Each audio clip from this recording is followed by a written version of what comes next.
Hello students, welcome to third video of determinant. अब तक determinant में माइनर्स कोफैक्टर्स पढ़े, डिफिनीशन पढ़े और उसके बाद उसमें न्यूमेरिकल्स भी कुछ कुछ प्रैक्टिस किए। अब उससे आगे पढ़ेंगे properties of determinant. Properties of determinant में फर्स्ट में पढ़ेंगे value of determinant remains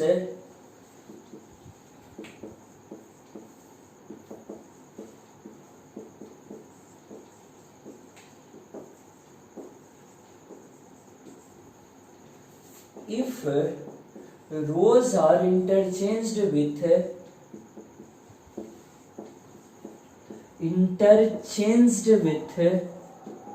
volume, interchanged with column। कर है कि अगर सारे रो को कॉलम से चेंज कर दें तो भी डिटरमिनेंट के वैल्यू पर कोई प्रभाव नहीं पड़ेगा। जैसे एक डिटरमिनेंट लिए a इक्वल टू 2135 निकाले, कितना आ गया 5 into 2 10 minus 3 into 1 3 equal to हो गया 7। अगर इसी में रो और कॉलम को बदल दें, सारे रो को कॉलम से बदल दें, b इक्वल टू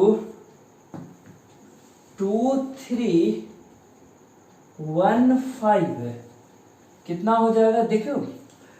रो को कॉलम बना दिए, 21 रो में था तो अब यहाँ 21 किस में है, कॉलम में है।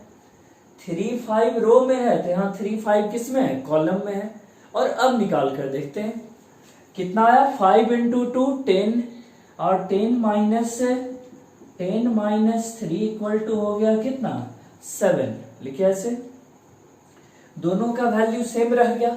यानी सीखे कि अगर सारे रो को कॉलम से इंटरचेंज कर दें तो वैल्यू पर कोई प्रभाव नहीं कर पड़ता। यानी सिंपल वे में बोले, समूचे रो को कॉलम बना दे और समूचे कॉलम को रो बना दे तो भी डिटरमिनेंट के वैल्यू पर कोई प्रभाव नहीं पड़ेगा। जैसे थ्योरेटिकली अगर लिखें a equal to a1 b1 c1 a2 b2 c2 a3 b3 c3 और b लिखें इसमें, जिसमें रो को कॉलम में बदल दें, कितना हो जाएगा a1 a2 a3। First column है जो रो बन गया, b1 b2 b3 और इधर हो गया c1 c2 c3। फिर भी दोनों बीच में चेंज क्या किए, सारा रो और कॉलम को इंटरचेंज कर दिए। C फॉर कॉलम और R फॉर रो, दोनों को इंटरचेंज कर दिए। करा फिर भी वैल्यू पर कोई प्रभाव नहीं पड़ेगा। A इक्वल टू कितना हो जाएगा B। यानी किसी भी डिटरमिनेंट के सारे रो को कॉलम बदल दें या सारे कॉलम को रो में बदल दें तो भी वैल्यू पर दोनों का वैल्यू सेम होगा। और एक हो गया फर्स्ट प्रॉपर्टी। न्यूमेरिकल बनाते समय इसे फ्रीक्वेंटली यूज करेंगे। बड़ा एग्जांपल अगर जैसे 2 ऑर्डर का एग्जांपल लिए, 3 ऑर्डर का भी एग्जांपल लेंगे, सब में वैलिड होता है, सब में आएगा कि अगर समूचे रो को कॉलम में बदल दें और समूचे कॉलम को रो में, तो कह रहा वैल्यू है जो सेम ही रहेगा हर बार।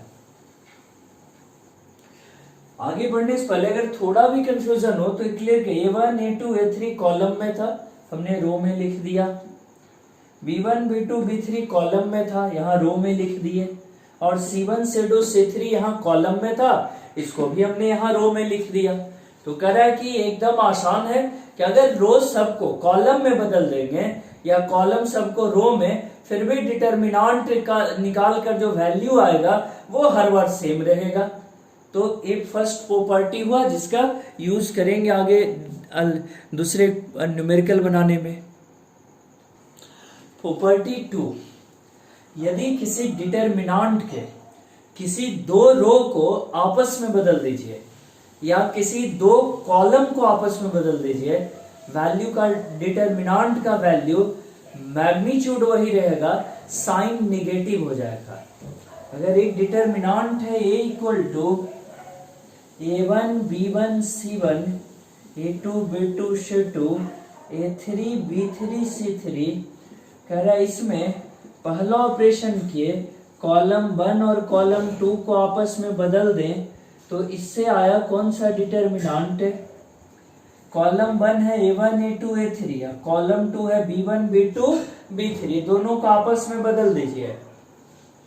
B1 B2 B3 आगे और A1 A2 A3 बाद में, A1 A2 A3, फिर C1 C2 C3, C1 C2 C3, ये लिखे ऐसे।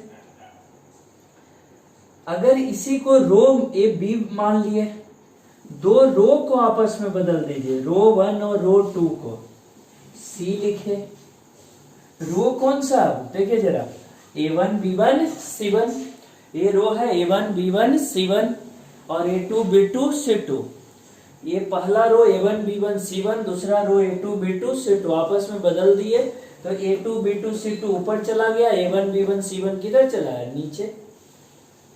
ऊपर हो गया A2 B2 C2, A1 B1 C1 और यहाँ रह गया A3 B3 C3। कह रहा है कि अब देखो ये ओरिजिनल डिटर्मिनेंट लिखे जो लिए थे, कंसिडर किए, इसमें दो कॉलम को बदल दिए, कॉलम 1 के जगह कॉलम 2, कॉलम 2 के जगह कॉलम 1, और इसमें रो को बदल दिए, रो 2 के जगह रो 1 और रो 1 के जगह रो 2 चेंज किए।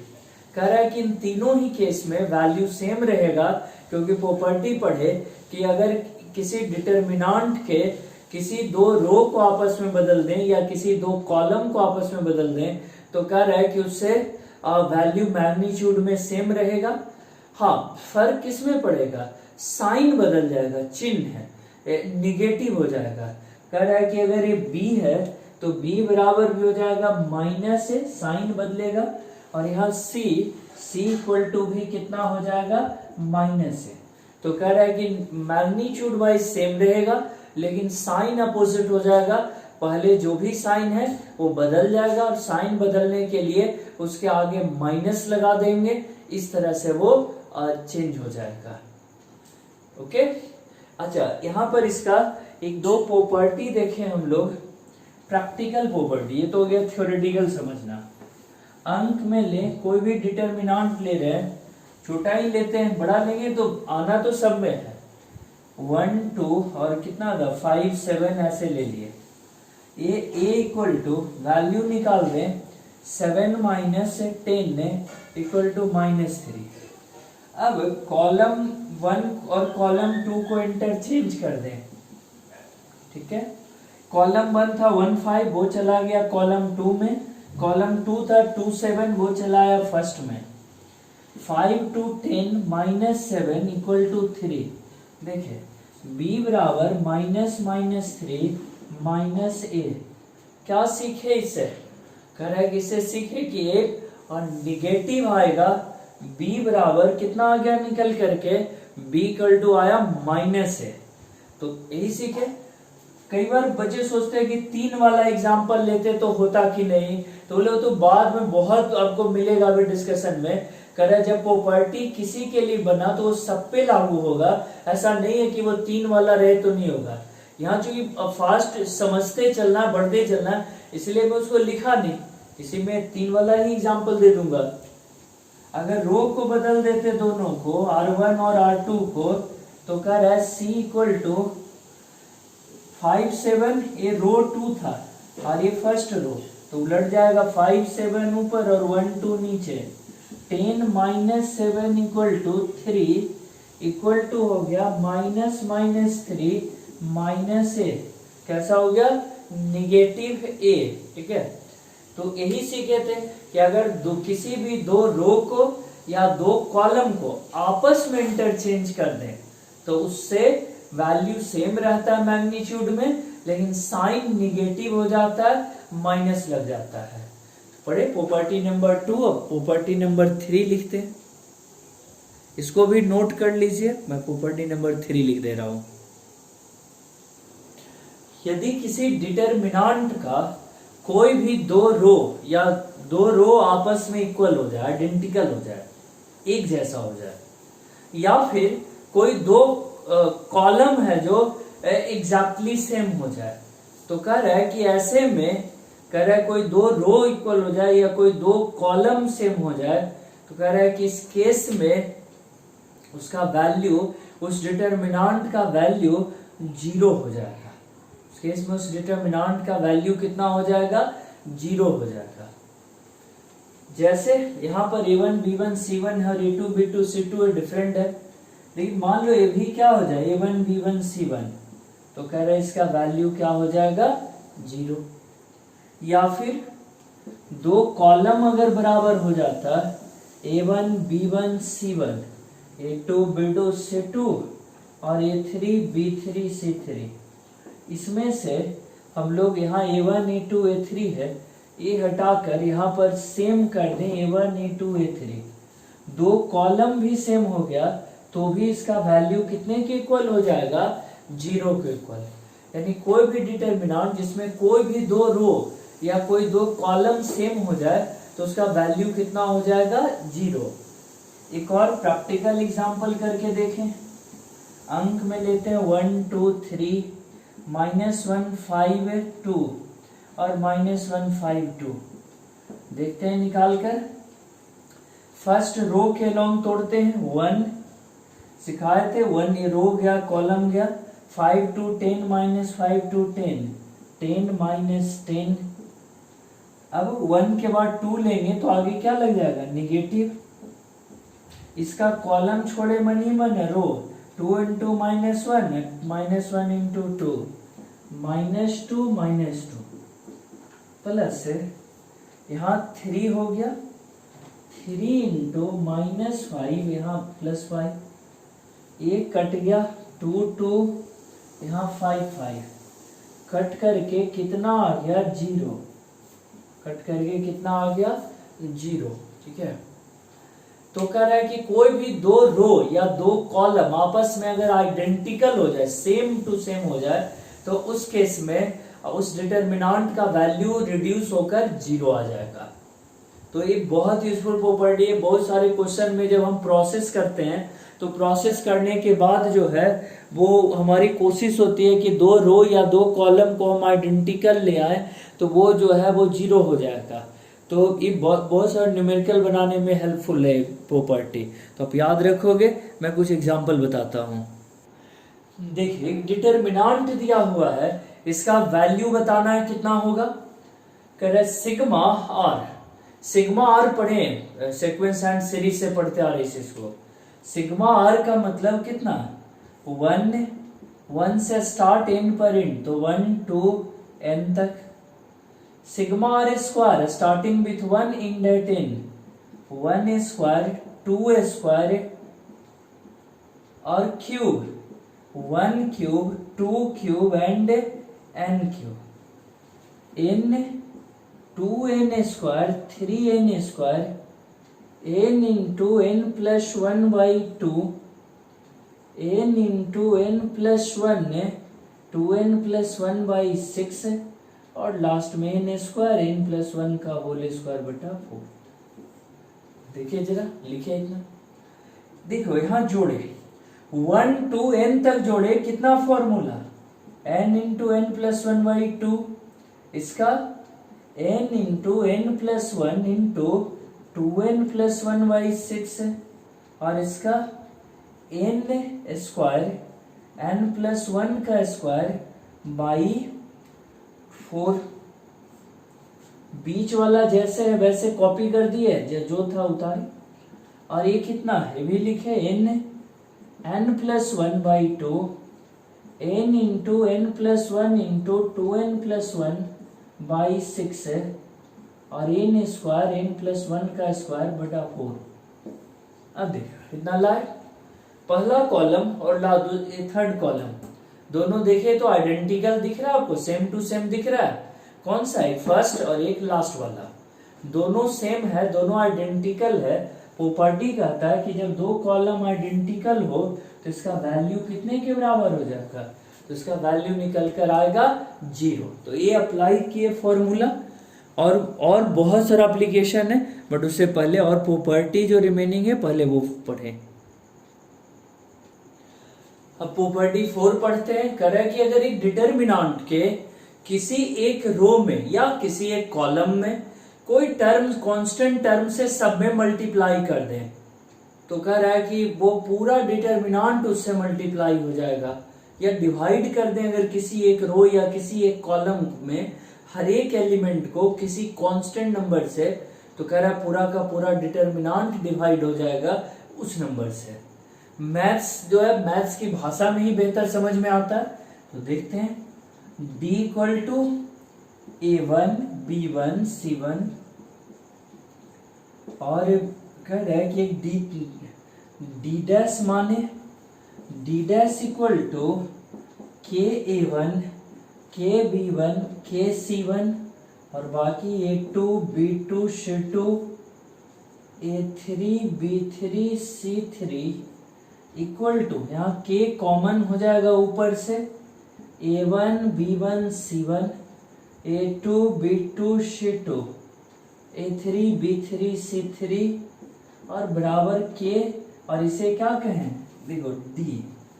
तो कह रहा है कि अगर किसी एक रो में k से आप मल्टीप्लाई कर दिए तो पूरा का पूरा डिटर्मिनांट मल्टीप्लाई हो गया k से। ठीक है, यहाँ पर एक और सीखने वाली बात क्या है कि के अगर किसी एक रो में था तो हम कॉमन लिए, ऐसे भी बोल सकते थे। सेम प्रॉपर्टी को इस तरह से भी बोल सकते हैं कि अगर के किसी एक रो में है तो वहां से के को कॉमन कर सकते हैं हम लोग। किसी कॉलम में भी रहता तो वहां से भी उस के को हम लोग कॉमन कर सकते थे। तो कह रहा है कि यहां से के कॉमन कर लिए। कोई एग्जांपल लेके सीखे जरा। कह रहा है d इक्वल टू, वैसे ही ले ले 2 6 है और 1 8 2 16 माइनस 6 है और इक्वल टू हो गया 10।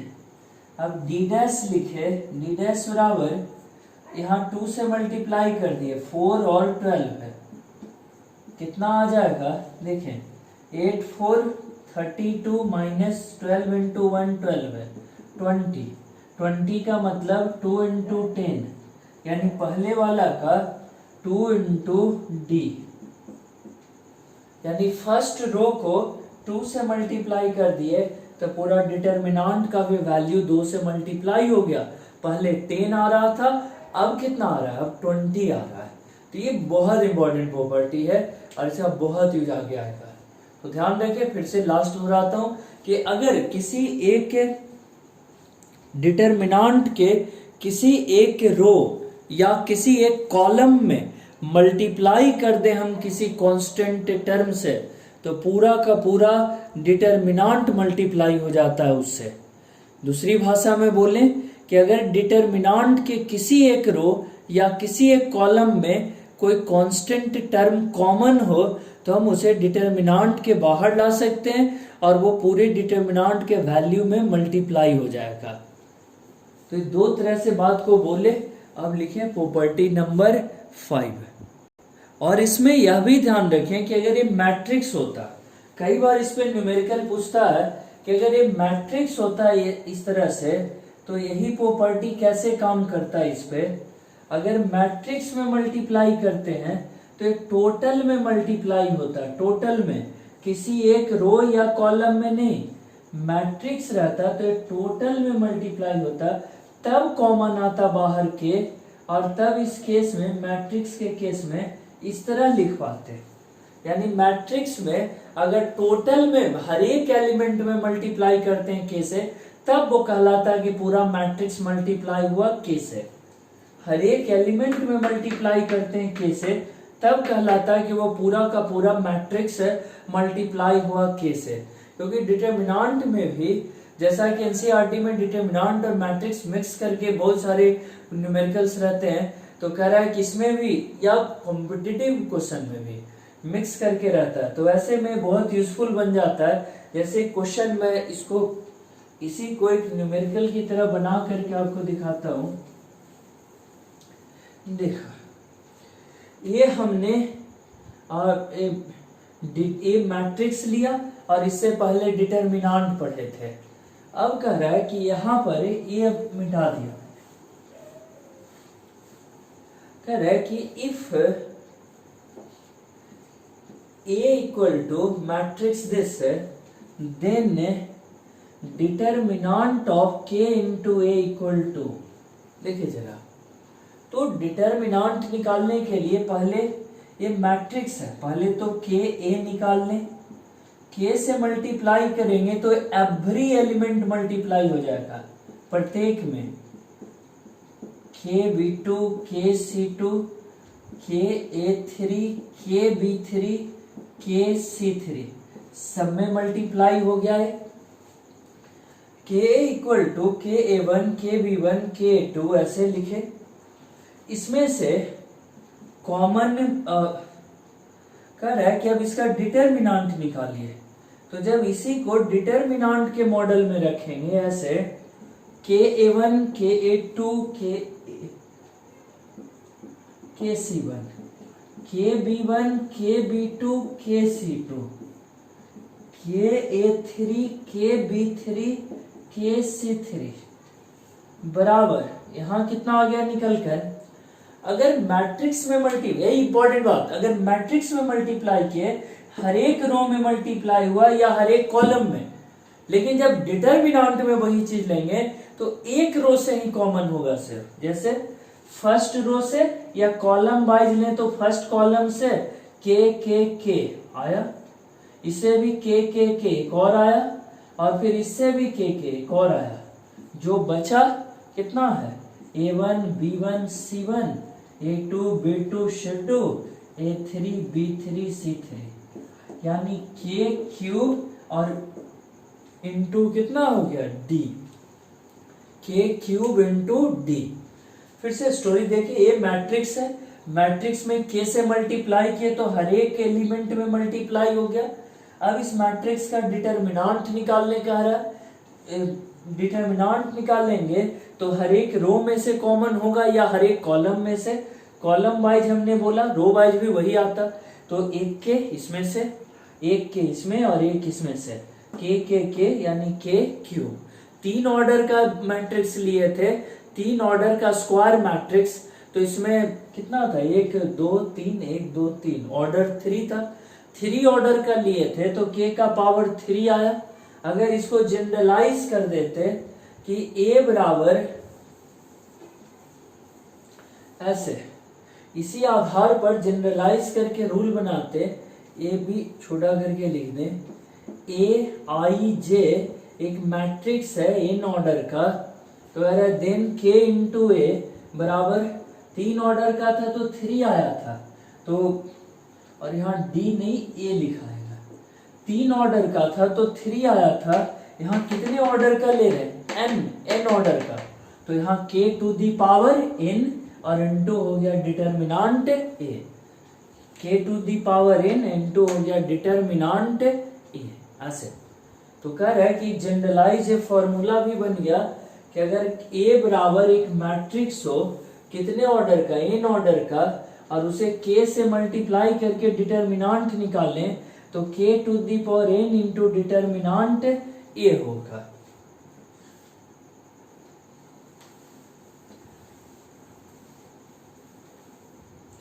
If a equal to aij 4 into 4 is a matrix, is a square matrix of order, a square matrix of order 4, कह रहा है इतना, and determinant of a equal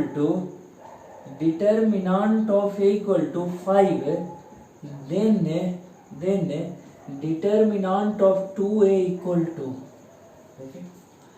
एक क्वेश्चन बना कर दिया आपको, यहाँ पर डिटर्मिनांट है कितना 5, n का वैल्यू कितना दिया हुआ है 4, k का मान कितना दिया हुआ है 2, देखिए 2 से इंटू हुआ, फॉर्मूला देखिए k to the power n into a, k है 2 टू दी पावर n है 4 और a का डिटर्मिनांट कितना दिया हुआ है 5, तो ये फॉर्मूला लगाए 16 इंटू 5 कितना आंसर हो गया 80, 16 इंटू 5 ये आंसर हो गया, निकल कर आया कितना 80।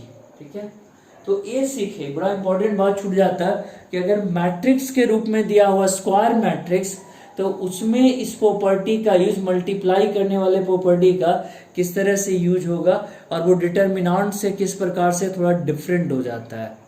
तो सीखे यहां पर property number 5, if each element of any row और column can be expressed as sum of two number, then determinant can be expressed as sum of two determinant।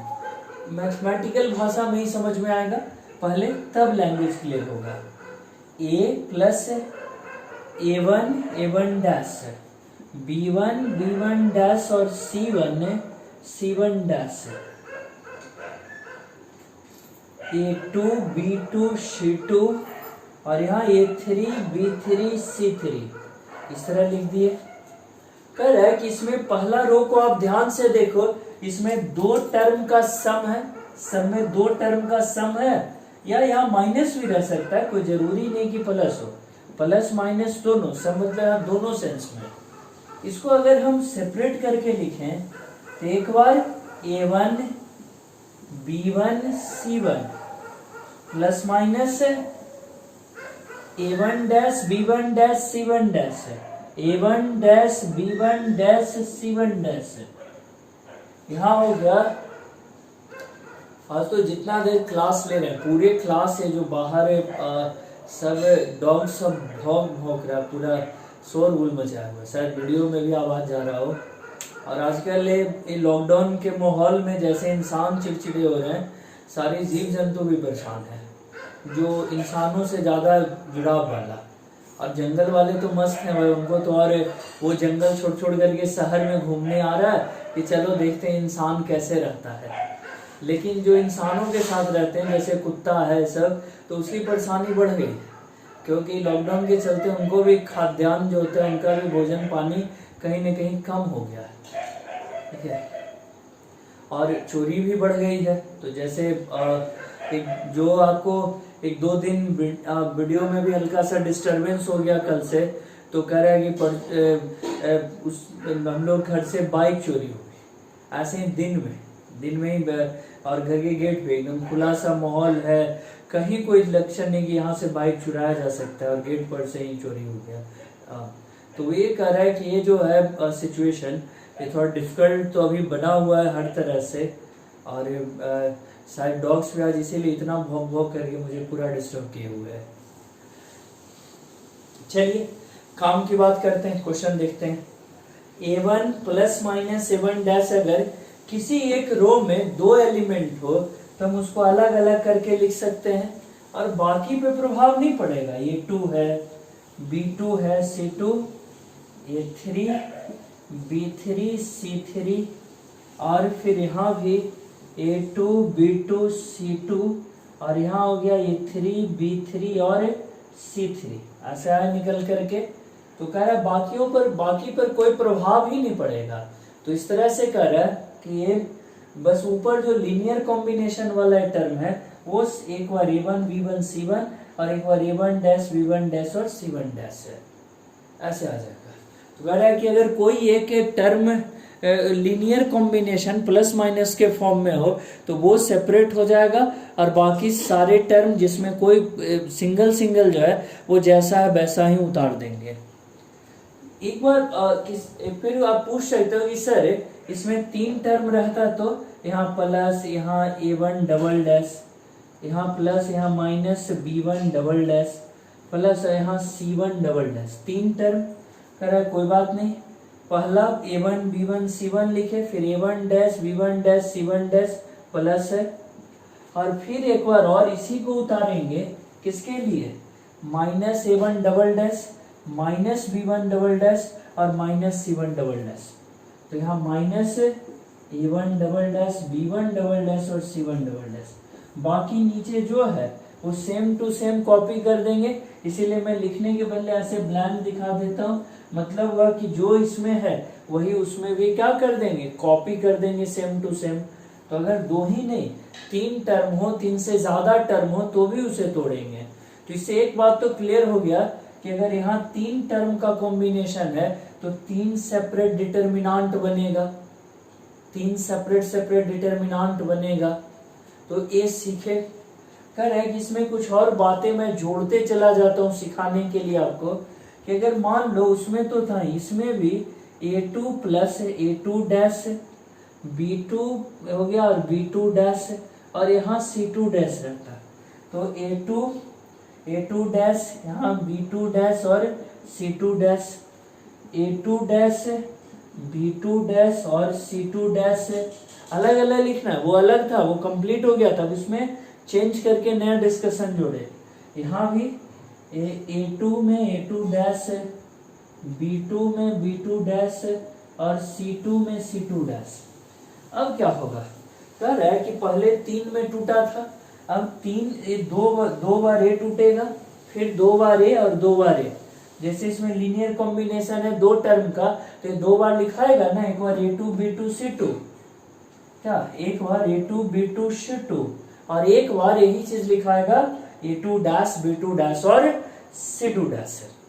कह रहा है कि 2 बार इसे लिखेंगे, और जब 2 बार लिखेंगे इसे तो 2 डिटर्मिनांट इसमें, 2 डिटर्मिनांट इसमें और 2 डिटर्मिनांट इसमें, टोटल कितना डिटर्मिनांट हो जाएगा, टूट के आएगा तो टोटल डिटर्मिनांट हो जाएगा 2 और 2 और 2 6 हो जाएगा। यानी कि इस केस में कितना आया, 6 determinant, 6 determinants. Number of determinant 6 आया। नंबर ऑफ डिटर्मिनांट्स का रूल, इसको एक यहाँ रूल की तरह कन्वर्ट कर दें तो रूल कैसे बनेगा, जो सीखे देखे उसी से रूल बनाइए। पहला रो में कितने एलिमेंट का कॉम्बिनेशन है, 3 एलिमेंट का, तो लिखे 3। दूसरे रो में कितने एलिमेंट का कॉम्बिनेशन है, 2 एलिमेंट का, और तीसरे में 1, तो 2 and 2 1 6 डिटर्मिनांट। तो कह रहा है कि इतना तोड़ करके तो हम निकाले, यहाँ सीखने समझने के लिए। क्वेश्चन पूछा जाता है कई बार कि डायरेक्ट ही आपको बताना है कि कितने डिटर्मिनांट तोड़ करके आएंगे, तो कह रहा है उस केस में मल्टीप्लाई कर देंगे।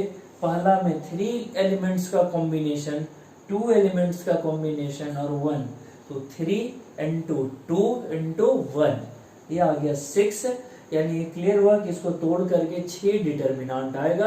और यहाँ तो पूरा विधिवत कंफर्म किए हुए हैं, 2 बार A टूटेगा, 2 बार A और 2 बार A, तो 6 बार तो ऐसे भी आना है। तो यहाँ कंफर्म भले किए, लेकिन हर समय इतना बड़ा कौन लिखने जाएगा, सिर्फ एक किए और उसी से रिजल्ट निकल करके आ जाएगा। तो इस पे भी मिटा कर कुछ इसका एप्लीकेशन जैसा आपको सिखाता हूँ।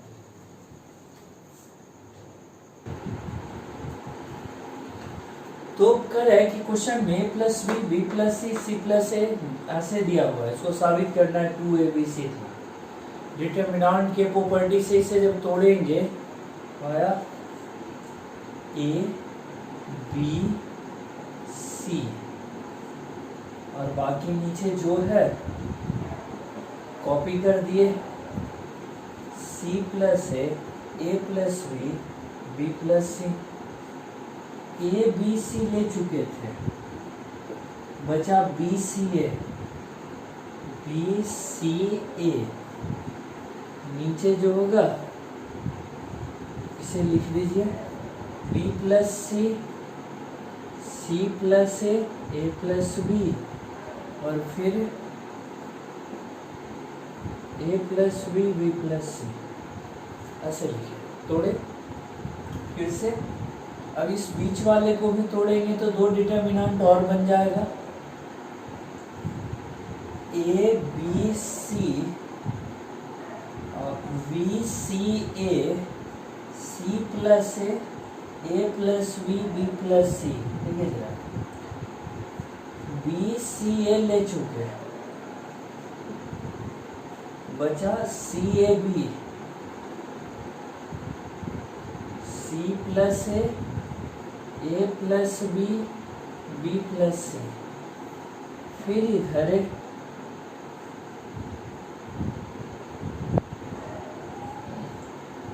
इसमें से भी दो बार तोड़ेंगे, एक बार B C A,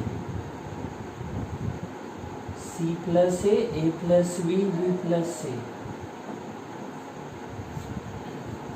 B C A, C A B, C plus A plus B, B plus C. देखिए थोड़े सबको पहले फर्स्ट वाला इस रो को तोड़े, फिर सेकंड वाले को तोड़े। अब देखिए एक तो कम से कम इसमें कम हो गया, बी सी ए और बी सी ए दो रो सेम है तो ये 0 हो जाएगा, इसको आगे तोड़ने का जरूरत है ही नहीं। तो कह रहे हैं कि एक इसको हम लोग तोड़े। देखिए यहाँ से लिखते हैं, लंबा जगह जरूर पड़ेगा, A B C, B C A B C, B C A, अब नीचे सी ए बी सी, फिर यहाँ ए B C, C A B, यहाँ हो गया सी, ये भी दो बार लिखेंगे, A B C, C A B,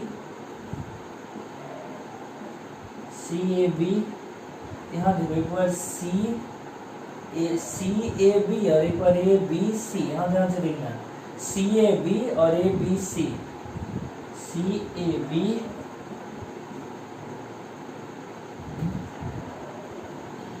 C A B और हो गया ए बी सी। ये तो 0 हो चुका था बेचारा, इसको 0 ही रख दिए, ठीक है। और बचा जिसको लास्ट वाला को, इसमें क्लियर कर लेना समझ करके। देखो बी सी ए बी और यहाँ एक दो बार लिखेंगे इसे, बी सी ए बी, एक बार सी ए बी और एक बार ए बी सी। देखो इतना लिखने के बाद एक चीज तो इतना लिखने के बाद अब इन सबों को गौर से देखें तो ज़्यादातर में 2 रो या 2 कॉलम इक्वल है, और 2 रो या 2 कॉलम इक्वल है तो वो 0 हो जाएगा।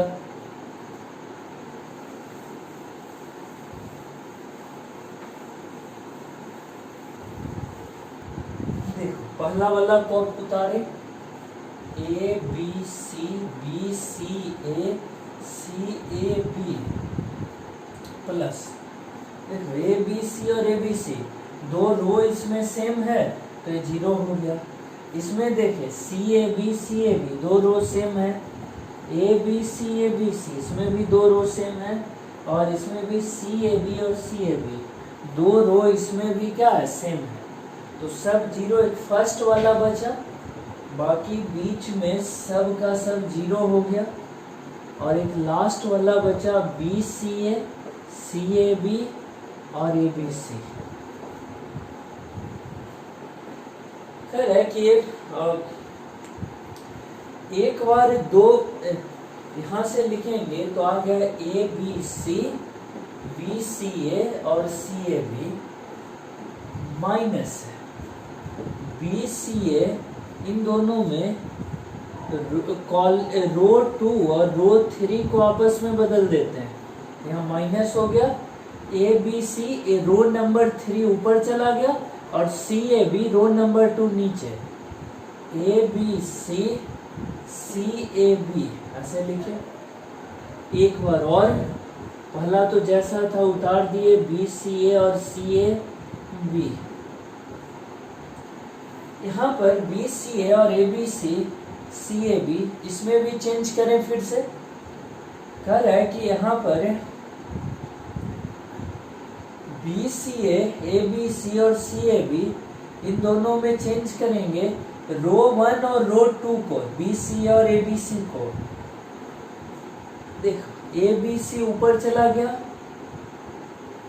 बी सी ए नीचे, सी ए बी R1 और R2 को इंटरचेंज किए।